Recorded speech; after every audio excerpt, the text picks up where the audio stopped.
I really want to talk about this really famous and quirky guy called Yuzi Chahal. I mean, do we know him? Do we remember him? Or, has he been forgotten? Where is he? We haven't been seeing much of him. He's had no wickets till now in the two matches that he's played. And I'm just wondering, I mean, what's happening here? Because in every promo and every RCB lineup, you had people talking about the top three guys, which were Kohli, ABD, and Yuzi Chahal. And the third man's nowhere to be seen now. And we have other spinners who are coming into the limelight on a pitch like Chepauk, where we expect the leg spinner to cause a lot of trouble. We saw Rahul Chahar do that yesterday. And I mean, somewhere down the line, I'm thinking, what's this going to mean for the Indian T20 selection? Because Rahul Chahar he took 4 wickets yesterday. He wasn't as successful in the first game, but definitely gave them a lot in the second game. What do you guys feel? What's going wrong? I mean, he was bowling stump line balls, trying to keep them low, not letting them, but it's somewhere he was not getting that wicket. And he's had a reputation. I mean, he's built till now, he built a reputation of being that wicket taking bowler, which he's not doing. So, yeah. Akshay first. Harsh. I think that's a little harsh to say that Yuzi will lose his spot and outrightly. I mean, I don't think Yuzvendra Chahal will be out of discussions when it comes to the leg spinner spot in the Indian cricket team. I think he's going to be there. You talked about today. I think Kohli is a less aggressive captain than Rohit Sharma is when it comes to spinners. You look at the field that Rohit Sharma gives to Rahul Chahar, and you look at the field that Virat Kohli gives to Yuzvendra Chahal. If you remember, I think it was Manish Pandey or David. I think it was Manish Pandey. One of those balls that turned late, and Manish could have gone out, but there was no slip. The ball was turning by then, but Kohli hadn't the aggression to put a slip until unless you had a dropped catch, a situation of a dropped catch, which otherwise would have been if there was a slip, right? So he then goes on to keep a slip. In the first over, he himself is not standing in the slip. He gets another chance and he says, well, now I'll have to go and stand in the slips myself. So yeah, we also saw that one chance, which almost that one tip to the third man, which went on, which a lot of times Chahal gets his wicket like that. What I'm basically looking at it as is that as time passes by, I think Yuzvendra Chahal, and you said there's only one more match left in Chepauk. So probably I think the Yuzvendra will still remain in the side. I think, look, he's one of your, those guys who will, irrespective of the pitch, will give you something, right? I mean, if it's not a turning track, and you don't talk about a not turning track, and you compare your options in Indian cricket team, right? Kuldeep Yadav, Rahul Chahar, and Yuzvendra Chahal.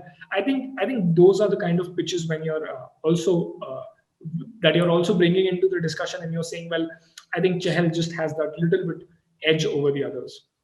Very interesting. Yeah, absolutely agree with that. Just the point, the point of Rohit Sharma being an aggressive captain also, brings a very interesting thing that will we see a different approach from Kohli regarding Yuzvendra Chahal from now? Like, Kohli isn't known for taking big risks with his fielding settings. Will Yuzvendra confront Kohli with it? And, Yuzvendra, the pitch of Chepauk is supportive of Yuzi's capabilities, Yuzi's skills. They weren't utilized to their maximum. The total that SRH received today, score today of 143 could have been reduced if the field was a little more aggressive from Kohli. So we were missing a bit of things will be surely be talked about in the in the dressing room of the field as well before they move out of Chepauk. Right. Something that I want to point out is that I think it was the 15th over that Shahbaz Ahmed bowled, right, in which he got those 3 men out. 15th or 16th maybe. Yuzvendra Chahal completed his 4 overs very early today. I think by the 13th over he had 16th.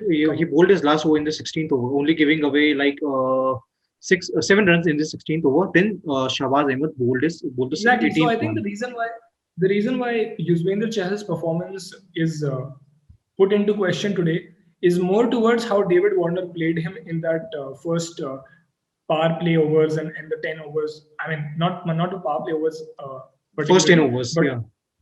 first 10 overs and to the 12 over. I think David Warner played him very intelligently. Yeah. Even Manish Pandey was playing him very intelligently. And like I said, that's why the whole point of SRH batsmen showing their sensibility and losing their sensibility comes into the play, because they were really playing spin well. And then to do something like that against Shabazz was uncalled for. So yeah, that one Yeah. thing. I mean, this come under the pressure. I would say that this come under the pressure of their own on their own shithouse day. Yeah. Yeah. Just to quickly mention, SRH must be lauded and applauded for their fielding display today. I mean, this has been the Oh best yeah. fielding display in the IPL. I think the number of catches that they took, easy, difficult, sitters or not the sitters kind of catches. I think all of them, Yeah. they Yeah. were complete fielding side today, and I think that goes on to say that. I mean, we've been talking about dropped catches in every match throughout this IPL till now. But I think SRH was one of the best fielding displays that we've seen in the early part of IPL 2021. Yeah, they This year. really are. The Rashid Khan catch I was very impressed with. It was a very, very tough catch to I take at think the all these guys onside. put up a great display of fielding ability. Offside, sorry. Yeah. Absolutely.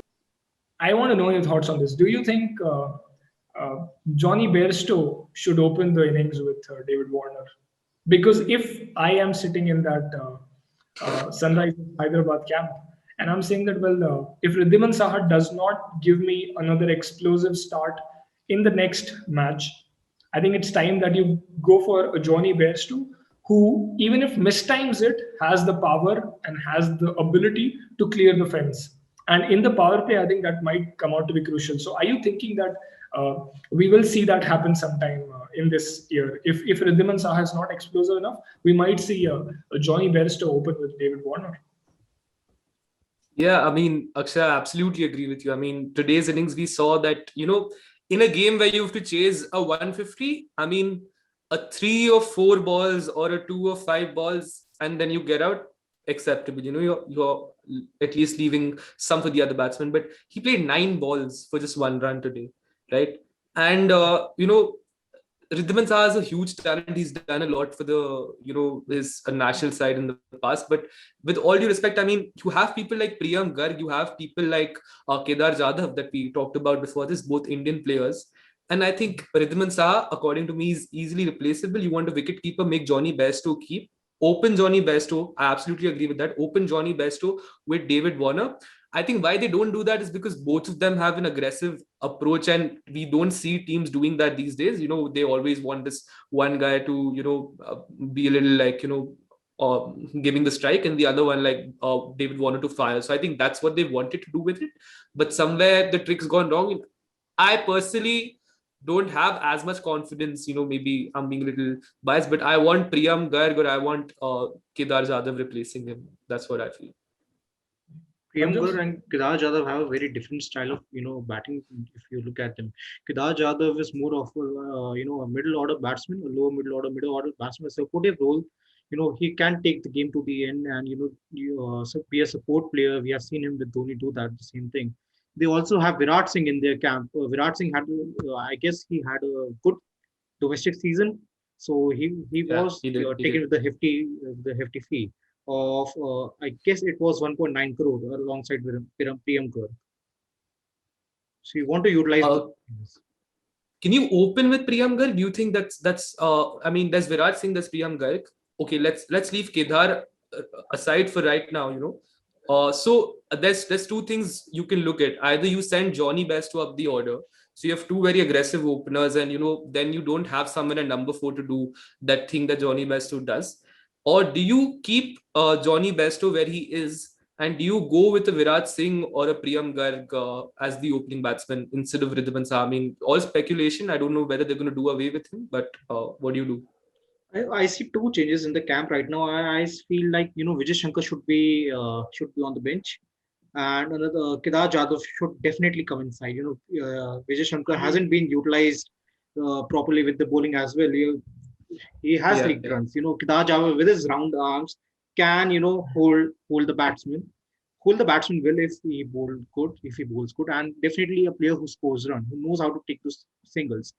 Manish Pandey is a good player. He could come in at You could try Abdul Samad at 4. Let him experiment as well. When we are talking about finishers getting the low middle order role, why not try Abdul Samad at 4 and give him the chance to be the to build his innings? Interesting, very interesting I things think coming up. I would certainly agree that Kedar Jadhav for Vijay Shankar, that's something that I would like to see, man. I don't think uh, Vijay Shankar offers you. I mean, if I look at the complete SRH team, I don't think Vijay Shankar offers you something extremely amazing, right? He's very much. He's not even like a Shivam Dubey for Rajasthan Royals, who can at least come and bowl a 3 over spell. So, I Yeah. mean, so Vijay Shankar, I think he's good in field. Let's give it to him where he should be applauded. I think he's pretty good in the field, but so is Kedar Jadhav. We've seen Kedar Jadhav take a few Yeah, good he's pretty catches, good. and with Kedar Jadhav you can have a. I don't like it a lot, but you can always have a round arm bowler, and who knows, he can give you 2 good overs in a T20 game. So I think that's one good change. I think before we forget, let's talk about Jason Holder coming in from Mohammad Nabi and surely giving a very Yeah. good performance. Surely giving a very good performance. For me, Jason Holder is one of the and I don't hesitate while saying this. I think for me, Jason Holder is one of the best seamer all rounder in cricket right now. I think he's young. He's very intelligent with the kind of variations he's bowling, and yeah, I think today I would have expected him to hit a little bit more sensibly. I think whenever I'm talking about SRH's batting today, the only word that's coming into my mind is not so sensible. But Yeah, not so sensible. your thoughts on Jason Holder replacing Mohammad Nabi? Do you think this is going to go on for a long time? Do you think this is a good alternation that they've got, good altering options that they have? I think they've got a great balance. I think it's not like, Nabi absolutely has to be replaced by Jason Holder or, vice versa. Both of them I think are equally valuable to SRH in certain conditions that they know the kind of balance that they want in the team. I wouldn't want to delve too much into it because they know exactly who they want to play. And I think they're perfect replacements when you want that little extra spin in your lineup. If you feel like Nabi can do that, and Nabi is someone who can really slog the ball, to long distances. He's a really handy batsman to have. If you need some runs to be scored in the end overs, he can absolutely do that to you. On the other hand, in a tricky pitch like today that it was, and SRH, wanted someone like Holder to stay in there, hang in there, and play a role like Manish Pandey maybe, with someone like Samad or someone like Rashid coming in at the other end. So they wanted him to play that kind of a role. So I think it's a perfect replacement that they have going. So based on the conditions, they can switch to either of them. And he replaced Mitch Marsh last season, did a great job for them. They have a lot of trust in both the players. So yeah. I feel that Hyderabad feels that they have a strong batting lineup. So they tried Holder for Nabi to have an additional experienced bowler in their lineup. They have spinners, but they wanted an additional seamer to come in who can bowl those variation and deceive the batsman with its height. And Chepauk especially, plays that role. That Holder is coming in. He doesn't have space. He bowls a mediocre 130, 130, hardly touches 135 at times, but he deceives you with the bounce. We saw that with Kohli that the Oh ball yes, didn't that bounce much today bounce. and he got him out. Yeah, the Kohli suffers, on the good length ball. We have seen him got out many times and he doesn't have a great average against SRH. I guess 10 or 14 in the last 6 games. I think how many times have we seen Virat Kohli do this? Yeah. That bounce is quite, it really worries him. You see him going back to the dugout and he's just like, just give me anything, don't give me that extra bounce. I don't like it. And he's quite frustrated with his wicket today as well. We saw that. But yeah, I mean, always deceiving you with that extra bounce, always a handy player to have it. And he gets you wickets at very crucial times. Last year they did it for, he did it for them in the power play. He did it for them around one of those 15, 16th overs when you want to get a wicket to build pressure. So yeah, he was doing a great job for them.